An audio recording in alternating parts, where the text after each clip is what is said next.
ओम शांति। आज 1 जुलाई 2022 के बाबा के अनमोल मधुर महावाक्य सुनेंगे। आज की बाबा की मुरली है आज के गीत के आधार पर। गीत बजा है, तू प्यार का सागर है तेरी एक बूंद के प्यासे। बाबा कहे भक्ति मार्ग वालों ने ये गीत गाया है, परंतु भगवान कैसे प्यार का सागर है ये नहीं जानते। तुम बच्चे जानते हो बाप तो प्यार का सागर है, शांति का सागर है, सुख का सागर है। और तुम बच्चों को भी मास्टर प्यार का सागर बनना है। बाबा कहे तुम्हें कभी किसी को दुख नहीं देना है। बाबा हमेशा अपने बच्चों को यही शिक्षा देते हैं। ड्रामा के राज को समझते हुए द्वापर युग अर्थात रावण राज्य जब से आरंभ हुआ, एक दो को बहुत दुख दिया है, लेकिन अब प्यार के सागर भगवान के बच्चे बने हो तो तुम्हें कभी किसी के ऊपर गुस्सा भी नहीं करना है, नहीं तो यह भी जैसे दुख देना होगा। तो आज बाबा की धारणा युक्त मुरली है, सुनते हैं बाबा के मधुर महावाक्य। ओम शांति। मीठे बच्चे, तुम्हें मास्टर प्यार का सागर बनना है। कभी भी किसी को दुख नहीं देना है। एक दो के साथ बहुत प्यार से रहना है। आज की मुरली से प्रश्न है, माया चलते चलते किन बच्चों का गला एकदम घोट देती है? उत्तर है, जो थोड़ा भी किसी बात में संशय उठाते हैं, काम या क्रोध की ग्रहचारी बैठती है तो माया उनका गला घोट देती है। उन पर फिर ऐसी ग्रहचारी बैठती है जो पढ़ाई ही छोड़ देते हैं। समझ में ही नहीं आता कि जो पढ़ते और पढ़ाते थे वह सब कैसे भूल गया। बुद्धि का ताला ही बंद हो जाता है। आज की मुरली से पहले गीत है, तू प्यार का सागर है। ओम शांति। यह बाप की महिमा है और बच्चे जानते हैं कि भगत लोग तो ऐसे ही गीत गाते हैं। तुम बच्चे जानते हो कि बाप कितना प्यार का सागर है। सब पतितों को पावन बनाते हैं, सब बच्चों को सुखधाम का वर्षा देते हैं। तुम समझते हो हम वर्षा ले रहे हैं। आधा कल्प जब माया का राज्य है तो ऐसा प्यारा बाप नहीं होता है। बेहद का बाप प्यार का सागर है। प्यार का, शांति का, सुख का सागर कैसे है यह तुम अभी जानते हो। प्रैक्टिकल में तुम बच्चों को सब कुछ मिल रहा है। बाबा से हमें सब कुछ मिलता है, पूरा ही वर्षा मिलता है, शांति का, सुख का, प्यार का। भक्ति मार्ग वालों को मिलता नहीं है। वह सिर्फ गाते हैं, याद करते हैं। अभी वह याद पूरी होती है। बच्चे सन्मुख बैठे हैं, समझते हैं बेहद के बाप का ही गायन है। जरूर वह बाप इतना प्यार देकर गए हैं। सतयुग में भी हर एक दो को बहुत प्यार करते हैं। सतयुग में भी बाबा ने वो प्यार के संस्कार संगम युग पर ऐसे भरे बच्चे के अंदर कि बाबा कहे सतयुग के अंदर भी एक दो के साथ बहुत प्यार से रहते हैं। जानवरों में भी एक दो में प्यार होता है। यहाँ तो वह है नहीं, यहाँ तो जानवरों में भी नहीं है। वहां कोई ऐसे जानवर नहीं होते जो आपस में प्यार से न रहे। तुम बच्चों को भी सिखलाया जाता है। यहाँ प्यार के मास्टर सागर बनेंगे तो वह संस्कार तुम्हारा अविनाशी बन जाएगा। इसलिए बाबा हम बच्चों के अंदर वो प्यार के संस्कार भर रहे हैं जो अविनाशी हो जाता, और जहाँ प्यार है वहां सुख शांति है ही है। यहाँ प्यार के मास्टर सागर बनेंगे तो वह संस्कार तुम्हारा अविनाशी बन जाएगा। यहाँ सब एक दो के दुश्मन है। क्यों? क्योंकि रावण राज्य है। बाप कहते हैं कल्प पहले मिसल, हूबहू तुमको अब बहुत प्यारा बनाते हैं। कल्प पहले के मिसल, हूबहू ऐसा ही बाबा बहुत प्यारा बनाते हैं। कभी किसका आवाज सुनते हैं कि गुस्सा करते हैं। कभी बाबा के पास समाचार आता था कि बाबा ये गुस्सा करते हैं, तो बाप शिक्षा देंगे कि बच्चे गुस्सा करना ठीक नहीं है, इससे तुम भी दुखी होंगे, दूसरों को भी दुखी करेंगे। जैसे लौकिक बाप भी बच्चों को शिक्षा देते हैं, वह होते हैं हद का सुख देने वाला। यह बाप है बेहद का और सदा काल का सुख देने वाला। लौकिक बाप है हद का सुख देने वाला, लेकिन फिर भी सदा काल का नहीं दे सकते। लेकिन यह बाप है बेहद का और सदा काल का सुख देने वाला। तो तुम बच्चों को एक दो को दुख नहीं देना चाहिए। आधा कल्प बहुत दुख दिया है, रावण ने बहुत बिगाड़ा है। जो जिसके ऊपर चढ़ाई करते हैं उनको लूट लेते हैं। अभी तुमको रोशनी मिलती है। यह ड्रामा का चक्र फिरता रहता है। अगर तुम ज्ञान के विस्तार को नहीं समझ सकते हो तो 2 अक्षर ही याद करो। अगर ज्ञान की विस्तार की बात नहीं समझ सकते, बाबा कहे 2 अक्षर ही याद करो। बेहद के बाप से हमको ये वर्षा मिलता है। जितना जो बाप को याद कर कमल फूल समान पवित्र रहेंगे, अर्थात विकारों पर जीत पाएंगे, उतना वर्षे के अधिकारी बनेंगे। विकार भी अनेक प्रकार के हैं। यहाँ बाबा इतनी सूक्ष्म बात हम बच्चों को समझाते हैं कि विकार भी अनेक प्रकार के हैं। श्रीमत पर न चलना वह भी विकार है। देखो बाबा इतनी सूक्ष्मता में हमें ले जाते हैं कि श्रीमत पर न चलना वह भी विकार है। कैसे? क्योंकि आज्ञाकारी नहीं होते हैं। आज्ञाकारी क्यों नहीं है? क्योंकि देह अभिमान कहाँ न कहाँ है। तो सोचते हम क्यों ऐसा करें, भले बाबा ने कहा, लेकिन हम क्यों करें। तो इसीलिए बाबा इस सूक्ष्म बात को इतना अंडरलाइन कराते हैं कि श्रीमत पर न चलना वह भी विकार है। श्रीमत पर चलने से तुम निर्विकारी बनते हो। माम एकम याद करना है और कोई को याद नहीं करना है। बाप इन द्वारा कहते हैं, हे बच्चों मैं आया हूं, इसलिए सबको ले जाने वाला हूं। हर एक धर्म में नंबरवार है। पोप का कितना मान है? इस समय तो सब अंधश्रद्धा में है। तुम सिवाय एक बाप के और किसको मान दे नहीं सकते।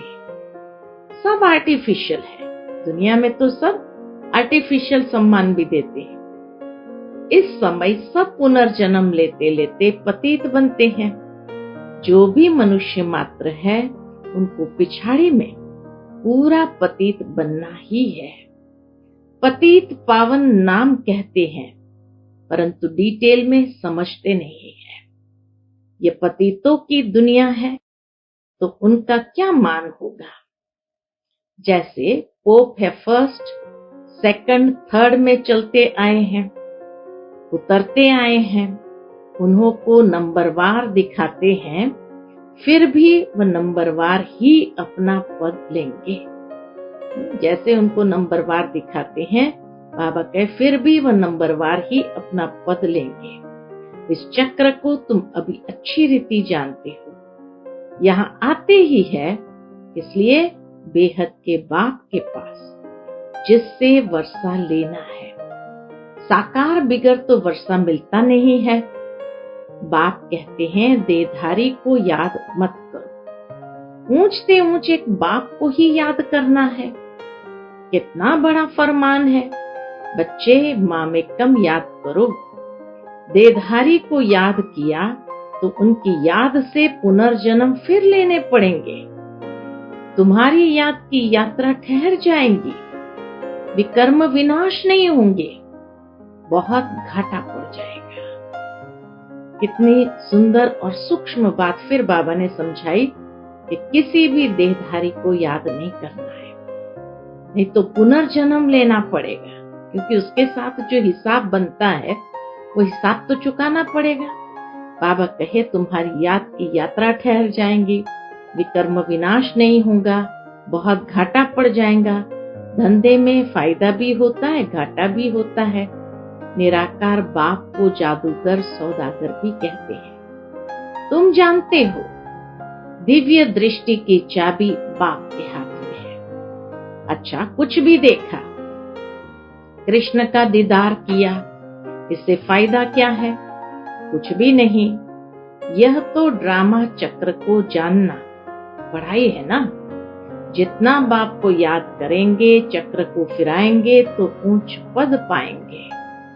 अभी तुम हमारे बच्चे बने हो, याद आता है ना, हम आपके थे। हम आत्माएं परम धाम में रहती थी, वहां कहने की भी बात नहीं रहती है। ड्रामा अपने आप चलता रहता है। जैसे एक मछलियों का खिलौना दिखाते हैं ना, उसमें तार में मछलियां पिरोई जा रहती है। ऐसा कोई खिलौना बाबा के सामने लाए होंगे, उसमें तार में मछलियां पिरोई रहती है। ऐसा करने से धीरे धीरे नीचे उतरती है। वैसे जो भी आत्माएं हैं, सब ड्रामा की तार में बंधी हुई है। छोटे से खिलौने से भी बाबा कैसे मिसाल देते हैं कि सब ड्रामा की तार में बंधी हुई है, चक्र लगाती रहती है। अब चढ़ती है, फिर उतरने लग पड़ती है। तुम जानते हो, अब हमारी चढ़ती कला है, ज्ञान सागर बाप आया हुआ है। चढ़ती कला फिर उतरती कला को तुम जान गए हो। कितना सहज है। उतरती कला कितना टाइम लेती है, फिर कैसे चढ़ती कला होती है, तुम जानते हो। बाप आकर पलटा देते हैं। पहले पहले है आदि सनातन देवी देवता धर्म, फिर दूसरे धर्म आते रहते हैं। तुम बच्चे जान चुके हो कि हमारी चढ़ती कला है, उतरती कला पूरी हुई। तमो प्रधान दुनिया में बहुत दुख है।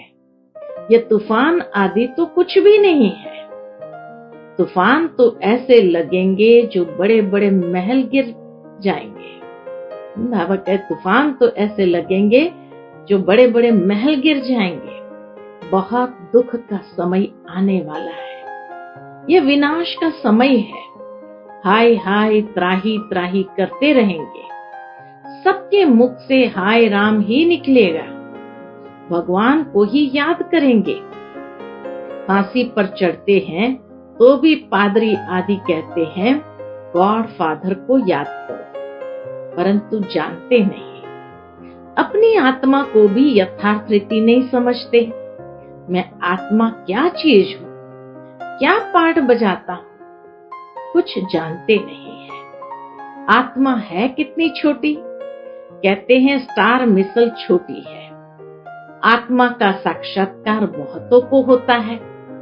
बहुत छोटी लाइट है, बिंदी मिसल सफेद लाइट है। उनको दिव्य दृष्टि बिगर कोई देख न सके। अगर देखते भी है तो समझ में नहीं आता है। सिवाय ज्ञान के कुछ भी समझ में नहीं आता है। साक्षात्कार तो ढेर होते हैं, ये कोई बड़ी बात नहीं है। यहाँ तो बुद्धि से समझ सकते हैं। बाबा यथार्थ रीति ही समझाते हैं और कोई की बुद्धि में यह बात नहीं है कि हमारी आत्मा में 84 जन्मों का पाठ नूंदा हुआ है। जो ब्राह्मण बच्चे बनते हैं उन्हों को ही बाप समझाते हैं और उन्हों के ही 84 जन्म होते हैं। दूसरे कोई की बुद्धि में बैठेगा नहीं। तुम एक्यूरेट समझते हो कि 84 जन्म का चक्र है। पहले गायन है किसका? पहले गायन है ब्राह्मणों का। मुख वंशावली ब्राह्मण है ना, यह और कोई नहीं जानते। ब्रह्मा कुमार कुमारियां ऑर्डिनरी बात हो गई है। कोई भी समझते नहीं ये संस्था क्या है, ये नाम क्यों पड़ा है। प्रजापिता ब्रह्मा नाम डालने से फिर क्यों का प्रश्न निकल ही जाएगा। तुम कह सकते हो शिव बाबा के बच्चे सब भाई भाई हैं, फिर प्रजापिता ब्रह्मा के बच्चे ब्रदर्स सिस्टर्स है। ये समझने से फिर प्रश्न नहीं आएगा। समझेंगे नई दुनिया स्थापन होती है, बरोबर ब्रह्मा द्वारा तुम पति से पावन बन रहे हो। यह जो रक्षा बंधन आदि मनाया जाता है, ये पुरानी रस्म चली आती है। अभी तुम अर्थ को समझते हो। जो भी यादगार है सबका तुमको इस समय ज्ञान मिलता है। हर बात की यथार्थ समझ मिलती है।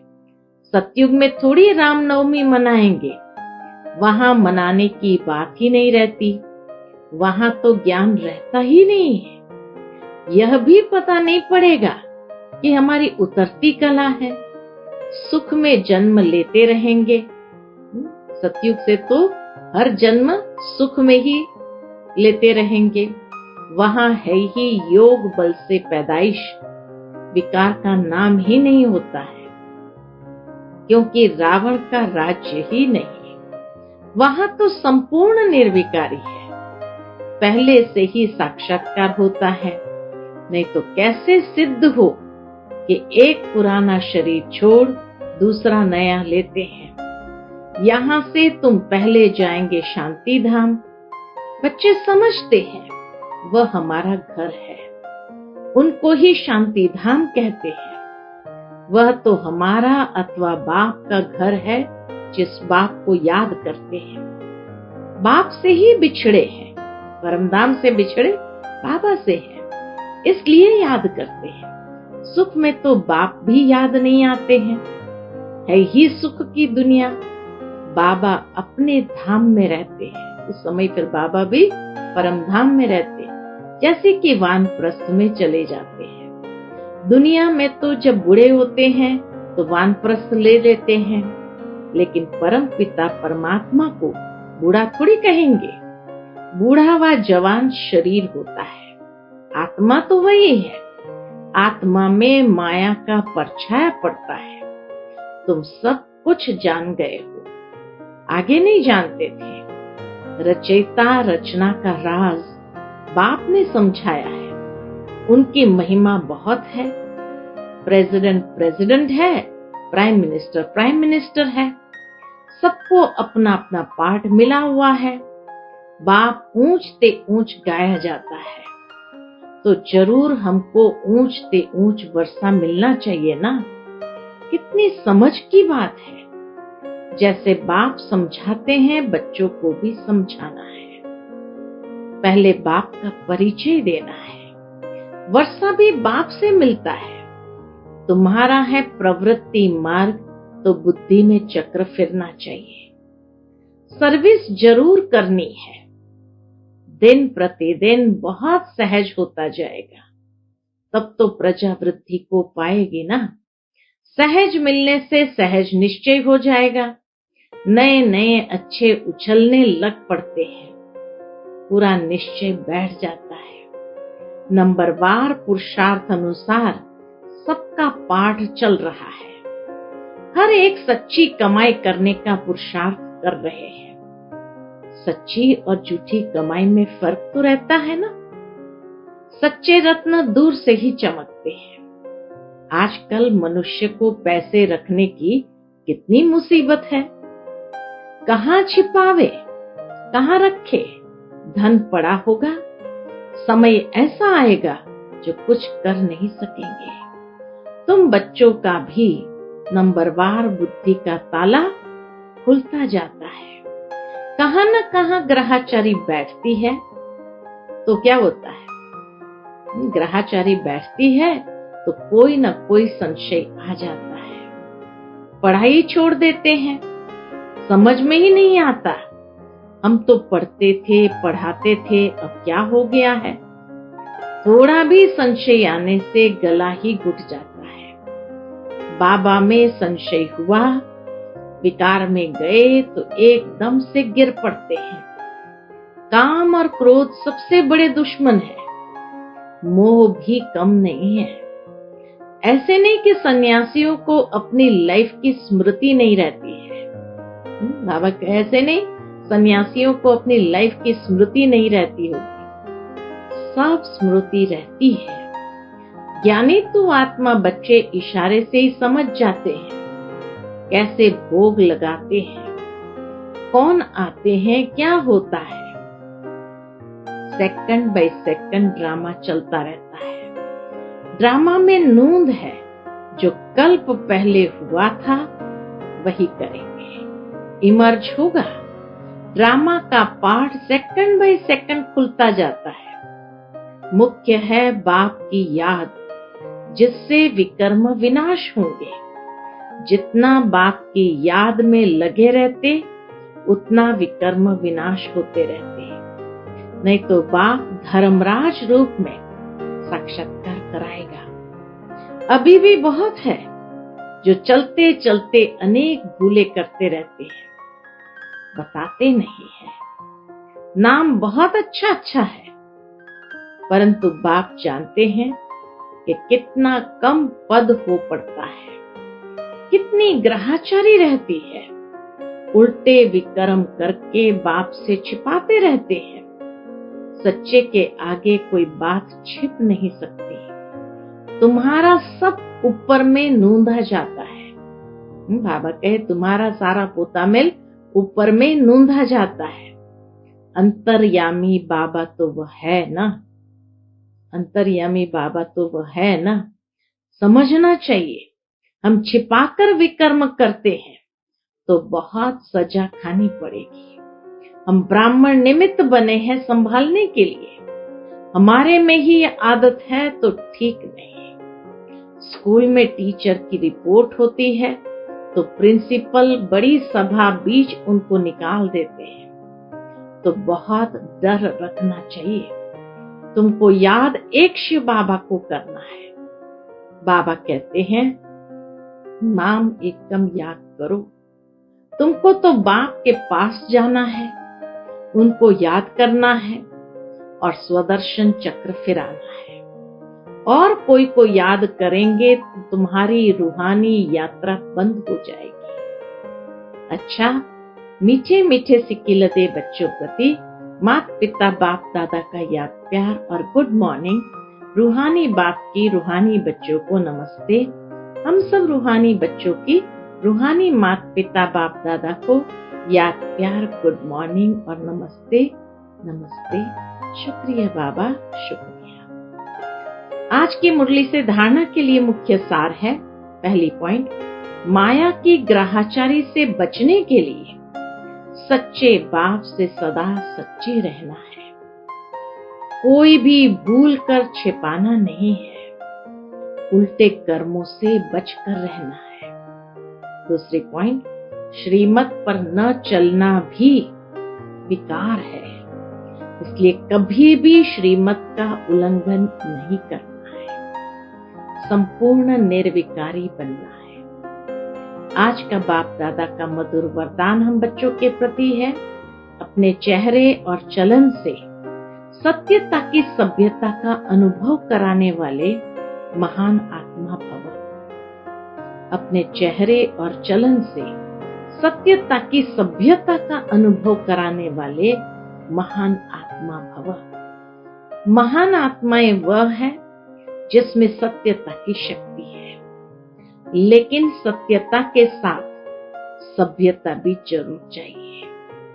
ऐसे सत्यता की सभ्यता वाली महान आत्माओं का बोलना, देखना, चलना, खाना पीना, उठना बैठना, हर कर्म में सभ्यता स्वतः दिखाई देगी। अगर सभ्यता नहीं तो सत्यता नहीं। सत्यता कभी सिद्ध करने से सिद्ध नहीं होती, उसे तो सिद्ध होने की सिद्धि प्राप्त है। सत्यता के सूर्य को कोई छिपा नहीं सकता। आज का स्लोगन है, नम्रता को अपना कवच बना लो तो सदा सुरक्षित रहेंगे। नम्रता को अपना कवच बना लो तो सदा सुरक्षित रहेंगे। अच्छा, ओम शांति।